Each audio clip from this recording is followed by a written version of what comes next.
As colonisers, we didn't understand where we were, and I think in the early days the colonisers wanted to make this in the image of where they had come from, and many were coming from the United Kingdom.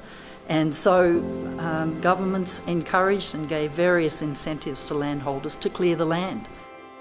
We didn't understand where we were, we didn't understand the systems and the ecosystems involved. So we're slow learners. I guess the Indigenous groups already know that, but I think it would be good to discuss the history. So it's not just that farmers have always cleared land, they were encouraged to do so, and now we get little bits of sweeteners to encourage us to put those trees back.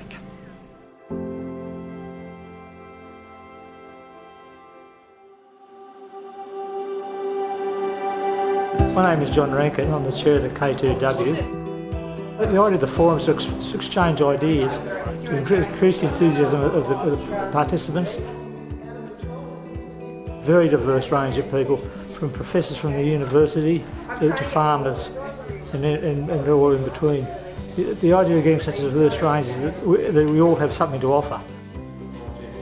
The Canangra Boy to Angler Link initiative is a fantastic enterprise. It brings together a lot of partners from across this wider landscape under the auspices of the Great Eastern Ranges program. It's a fantastic opportunity to reconnect after a period of such disconnection. The danger with that is that if those floodwaters remain for periods of weeks, as is likely, that will kill off a lot of that riparian forest. I spoke about a range of issues, about the impacts of potential proposals to raise dams on this region, but also some of the opportunities that are arising for broader national support for organisations on the ground like K2W. A day like today is fantastic for me because it's easy to get caught up in your little region and what's happening, and so this has been fantastic to come and hear about some of the other things that are happening and some of the government initiatives that are coming up, and that gives me opportunities to go back and find out more and be able to inform people in my region. Good partnerships are crucial for conserving landscapes. We can't rely on governments to do everything. So much of our landscape is held and managed by non-government landholders.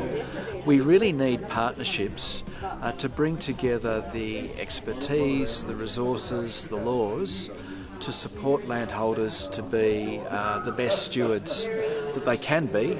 No one can work in isolation, so I think not only is it practical because you leverage each other's resources, but you also leverage each other's knowledge and experience.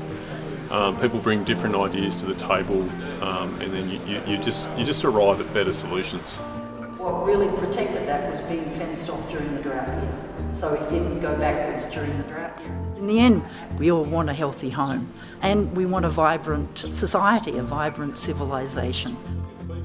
We have to have a vision where we want to be, how do we get there, and it is going to be through partnerships, and we will have that opportunity as we enter an electoral cycle for those who represent us. They need to understand that we're not interested only in the next 3 years, we're interested in 30 years and 300 years, and that requires investing now. It's very easy to get a bit despondent and a bit downhearted and even a bit depressed when you're thinking, when you're looking at some of the bigger things that are happening or you hear about all those things. But I am very optimistic with my community and what they're doing and what I have control over and what I can influence and what I can help other people do. Very optimistic about that. If anything, the 2019-2010 period is really shown us the importance of a program like Great Eastern Ranges. Even when we're not able to get together in person, we can still make connections across vast distances, and that's what conservation and ecology in Eastern Australia really requires, for us to have a big picture vision of the broader landscape, to understand who's doing what in their own respective landscapes and to work together. despite the challenges that we've been facing, our enthusiasm remains undimmed.